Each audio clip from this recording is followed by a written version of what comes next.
Bonjour mon ami, c'est Lucila Léon-Félix, coach en stratégie financière et business. Je te souhaite la bienvenue sur ma chaîne. Ici, je parle entrepreneuriat, stratégie financière, développement personnel. Donc, si tu es intéressé par l'une de ces thématiques, je t'invite chaleureusement à t'abonner à cette chaîne. Tu peux également cliquer la petite cloche en bas à droite. Comme ça, tu seras averti par notification à chaque fois que je mettrai en ligne l'une de nos nombreuses vidéos hebdomadaires qui vont te donner du bon contenu, de bonnes stratégies financières, des stratégies d'investissement pour augmenter tes revenus, comme la vidéo que je m'apprête à partager avec toi. Deuxième action que je te propose de faire, c'est d'aller en barre de description. Tu verras un lien sur lequel tu cliques. C'est un petit questionnaire très rapide à remplir. Une fois que tu l'auras rempli, je t'offre une séance de coaching d'une demi-heure pour mettre en place avec toi tes premières stratégies d'investissement, tes premiers objectifs pour accroître ton patrimoine et tes revenus. Sans plus tarder, entrons dans le vif du sujet. Aujourd'hui, nous allons parler développement personnel. Comment avoir un état d'esprit positif tourné vers le succès? Tu veux être plus positif, tu veux avoir un état d'esprit tourné vers le succès, tu veux avoir le même état d'esprit, la même façon de voir que les gens qui sont riches. Eh bien, cette vidéo est pour toi. Je vais te partager 5 actions que tu peux mettre en place pour avoir un état d'esprit plus positif tourné vers le succès. La première de ces actions, c'est que l'argent ne doit pas être ton focus. C'est-à-dire que quoi que tu entreprennes, quoi que tu fasses, je dirais même lorsque tu vas travailler pour un patron, si tu es salarié, que l'argent ne soit pas ce qui te fait te lever le matin. Je sais que c'est pas forcément évident parce que ça dépend. Il y a beaucoup de gens qui font un job qu'ils n'aiment absolument pas. Mais en fait, cultiver ton état d'esprit positif, c'est faire aussi en sorte de faire les choses avec cœur et dans la joie, entre guillemets.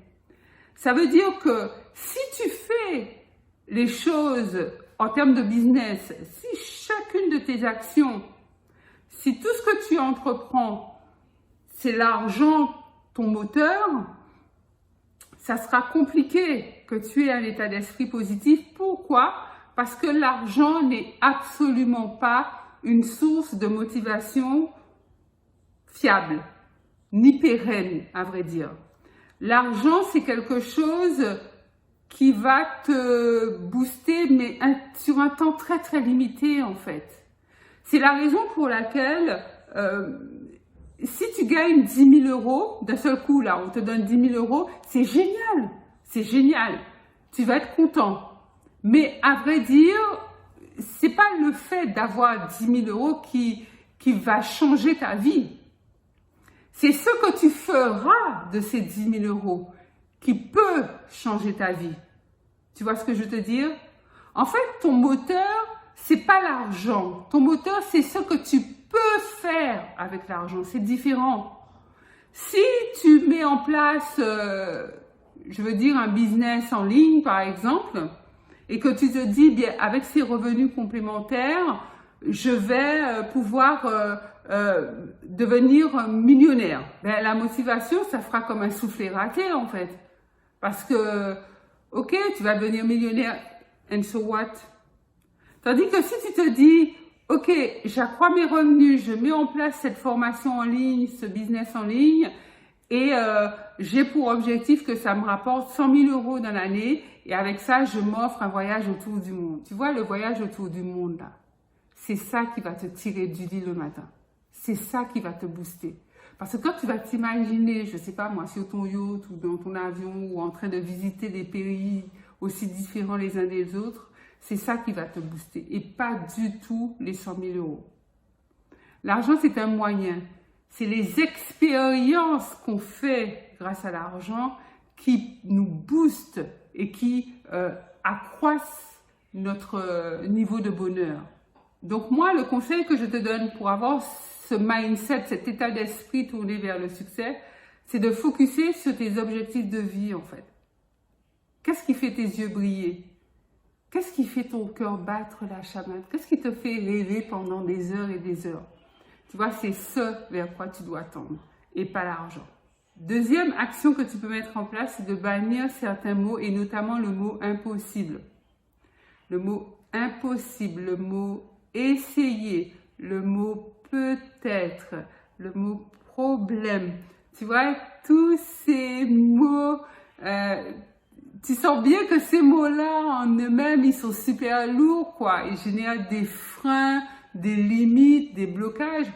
Tu dois les bannir de ton vocabulaire et les remplacer.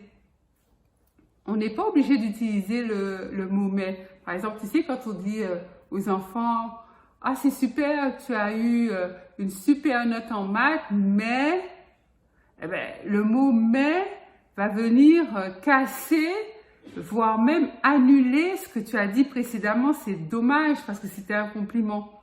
Faire en sorte de rester sur les compliments. Quand on fait un compliment, on fait un compliment. On rajoute pas un mais derrière. Tu vois? Je dois me lever tôt le matin, mais, oh là là, on sent venir l'excuse. On sent venir l'excuse.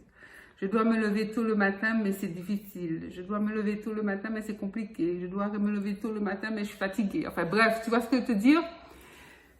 Il y a des mots qui plombent, il y a des mots qui génèrent des blocages et des freins. Donc, tu dois les bannir de ton vocabulaire. Au contraire, mets-toi en mode solution. En fait, l'idée, c'est de ne pas se mentir. Hein. Tu sais qu'il y a quelque chose que tu ne peux pas faire en l'état actuel des choses, mais tu te mets en mode solution.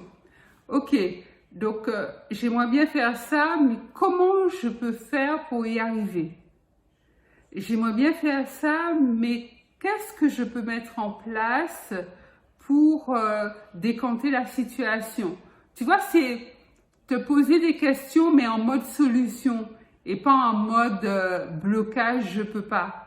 En plus, ce sont des mots qui vont te créer de manière inconsciente des croyances limitantes, des croyances de frein, et ça va à terme t'auto-saboter, c'est pas ce que tu veux. Troisième action que tu peux mettre en place pour avoir un mindset positif, c'est avoir une vision.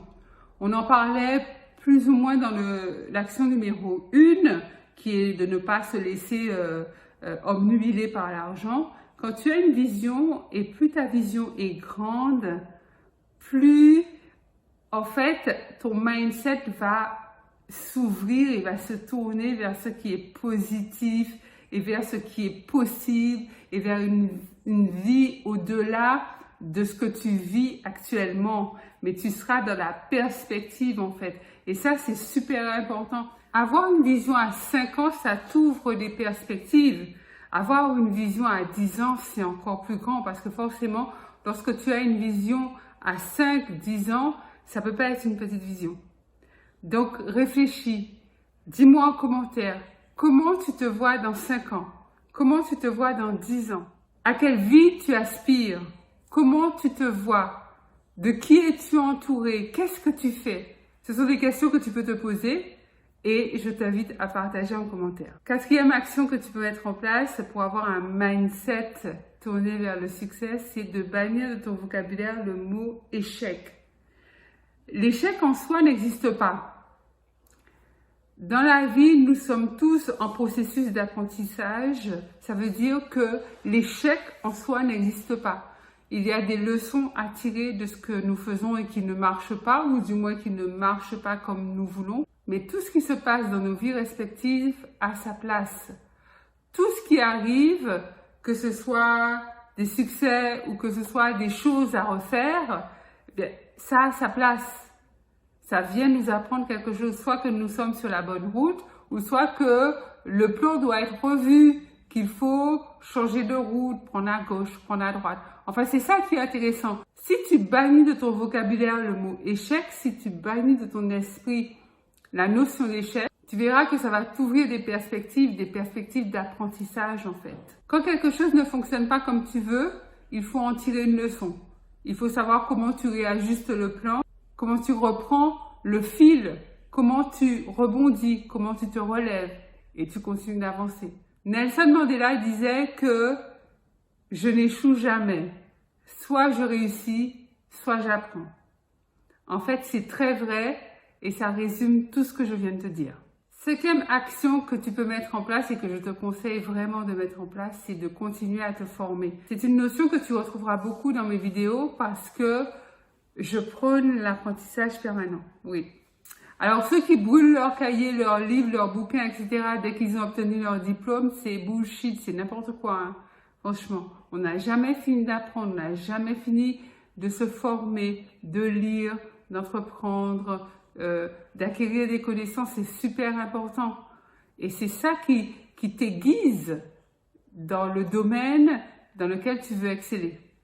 Voilà mon ami, donc j'ai partagé avec toi les 5 actions que tu peux mettre en place et que je te conseille de mettre en place pour booster ton mindset et avoir un mindset, un état d'esprit tourné vers le succès. Dis-moi en commentaire laquelle de ces actions te paraît la plus simple à mettre en place. Pense à t'abonner à la chaîne et à liker la vidéo, le pouce bleu. Partage également massivement cette vidéo dans tes groupes WhatsApp, Facebook, etc., etc. parce que je suis sûre que c'est le genre de vidéo qui peut non seulement faire grandir la communauté, mais en plus enrichir les gens et leur donner de bonnes informations pour savoir que eux aussi peuvent entreprendre. Donc c'est Lisa Léon Félix, coach en stratégie financière et business. Je te dis à très vite pour une nouvelle vidéo. Bye bye.